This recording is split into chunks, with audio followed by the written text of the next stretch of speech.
Bonjour à toutes et à tous. Heureux de vous retrouver pour un nouveau numéro d'Écosystème. Le principe, je vous le rappelle, il est tout simple.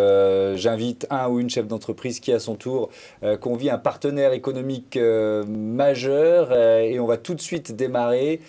Ça va être bien, ça va être bon puisqu'on va manger des cookies. Bonjour Laura Petit. Bonjour. Bienvenue, vous êtes la présidente, la fondatrice de Scoop Me Cookie. Alors c'est plus qu'un partenaire économique majeur que vous avez choisi d'inviter puisque Logan Petit, bonjour. Bonjour. Vous êtes le directeur général de l'entreprise et le frère de Laura. Donc effectivement, ça va un peu plus loin le partenariat.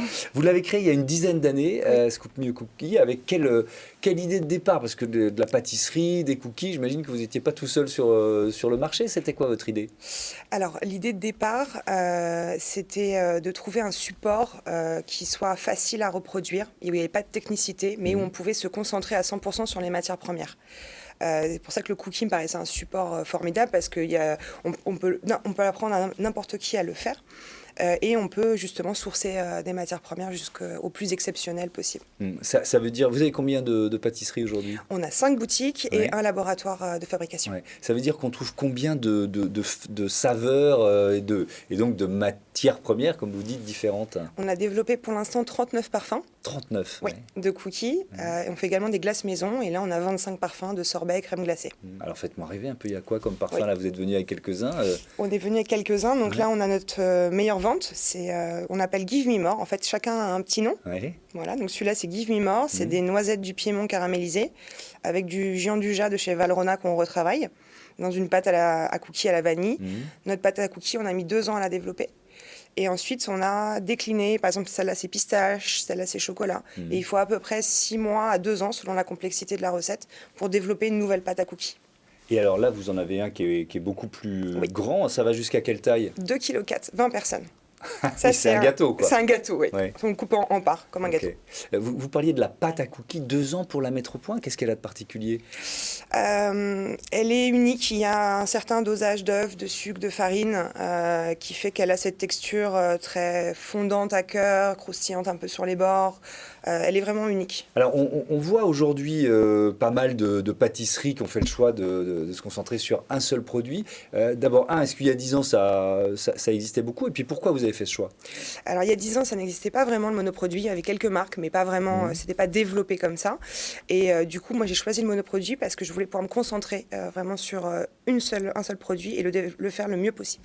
Alors, vous en êtes où, Logan, du développement de la marque aujourd'hui? On a dit 5 boutiques, un laboratoire. Oui, donc depuis 10 ans, on a une croissance qui est belle, mais qui est à notre rythme. On prend notre temps sur chaque ouverture. Laura prend beaucoup de temps pour trouver le bon quartier, la bonne boutique. On a des emplacements qui sont, pour nous, qui sont très importants. Oui. Vous êtes à Paris uniquement pour l'instant? On est uniquement à Paris. Oui. On a essayé de mettre en place des projets pour la province. Mais c'est très compliqué. La logistique, c'est très compliqué. Il faut nous voir comme des artisans. Et expédier en province, c'est compliqué. Du coup, on s'est focalisé entièrement sur Paris. Et aujourd'hui, on a un rythme, on va dire, qui nous convient. Une ouverture par an. Pour le moment, donc, on a une ouverture prévue en 2022. Et ensuite, on va se focaliser sur ce qu'on a, nos employés, nos conditions de travail pour les améliorer le plus possible. Et aujourd'hui, on est tout à fait satisfait de notre évolution. Pourquoi vous prenez votre temps? Parce que voilà, on pourrait se dire voilà, on a créé une marque, ça fonctionne, on voit que ça fonctionne auprès des clients. Vous pourriez vous dire, oh, on veut 25, on en veut 50, quoi. Tout à fait. On aurait totalement les moyens avec notre succès, avec les demandes des clients. On est presque harcelé, on va dire, pour ouvrir dans tous les arrondissements de Paris. On est à chaque fois accueillis en fanfare dans chaque ouverture. Là, on a ouvert dans le 15e arrondissement. Et ça a été vraiment un très fort engouement, ça marche très très bien, les gens sont ravis. Mais ce que l'on voit aussi, c'est la réalité, on va dire, du recrutement, c'est la réalité de humainement pouvoir accompagner ces ouvertures, les sécuriser, faire en sorte que les employés soient bien et pas que ce soit fait à la va-vite et avec des locaux qui ne sont pas dans nos standards. C'est des travaux qui prennent du temps. Et voilà, nous, humainement, on va dire qu'on fait le maximum, on va dire, pour suivre la cadence. Parce qu'aujourd'hui, il y a 35 salariés, 35 collaborateurs. C'est quoi le plan de recrutement pour les mois, les années à venir? On est en plein recrutement, donc on vient d'ouvrir une boutique et on n'a pas encore l'équipe au complet. C'est vraiment une priorité chez nous, l'humain. accueillir les personnes chez nous qui se sentent bien. Et, Donc là, vous êtes 35. On est 35. On a un objectif de monter à 50 personnes, peut-être 60 à l'horizon 2022. Il nous faut encore beaucoup de monde. Quel type de profil vous recherchez? Donc, on recherche principalement deux profils. On va avoir les commis pâtissiers pour la production et on va avoir les employés polyvalents. Chez nous, on embauche à peu près toutes les personnes à ce niveau-là. Et ensuite, on n'a que des évolutions internes. Donc, c'est des gens qui restent chez nous 6 mois, 1 an et qui commencent à évoluer, devenir responsables de boutique. Et ce genre de choses, uniquement de l'interne. Et on recrute toujours en employés polyvalents, c'est-à-dire au début, pour pouvoir les former, les accompagner. Comme a dit Laura, c'est un produit sur lequel on est capable de former les gens en intégralité, la qualité du produit, de service. Et du coup, on les accompagne. C'est des gens qui deviennent experts de nos produits. Et on est heureux qu'ils se sentent eux aussi monter en compétences chez nous et rester, une vraie valeur ajoutée. Ce sont des métiers en tension. Au-delà des arguments que vous venez de donner, est-ce qu'il y a tout simplement, par exemple, les salaires? Est-ce qu'il y a d'autres leviers pour recruter, pour fidéliser? Exactement. On essaie on propose des salaires qui sont bien au-delà, par exemple, du SMIC. On est à 50% au-dessus du SMIC. Et on essaie toujours de fournir le plus possible. On a un package de primes avantageuses tout au long de l'année, tickets restaurants et autres avantages sociaux.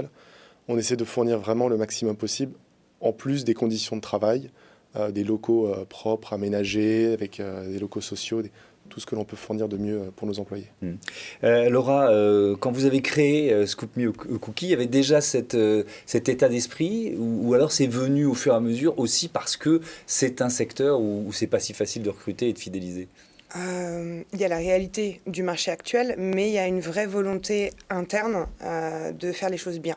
Que ce soit avec nos fournisseurs, nos producteurs, nos matières premières et nos équipes, nos clients. C'est vraiment de faire les choses bien du début à la fin. C'est primordial pour nous. Il y a un bon exemple, c'est je crois que l'une des dernières boutiques que vous avez ouvertes, elle est où déjà dans Paris? Alors, la prochaine boutique qu'on ouvre, elle est dans les Batignolles. Oui. Et alors, elle est juste à côté d'une boutique que vous avez déjà. Pourquoi vous avez fait ce choix? On a deux boutiques bientôt à 200 mètres l'une de l'autre, tout simplement parce que notre boutique des Batignolles historiques commençait à craquer. On a multiplié par 5 la fréquentation en 7 ans. On a un local qui ne fait que 30 mètres carrés et il y a des queues et des queues sans arrêt.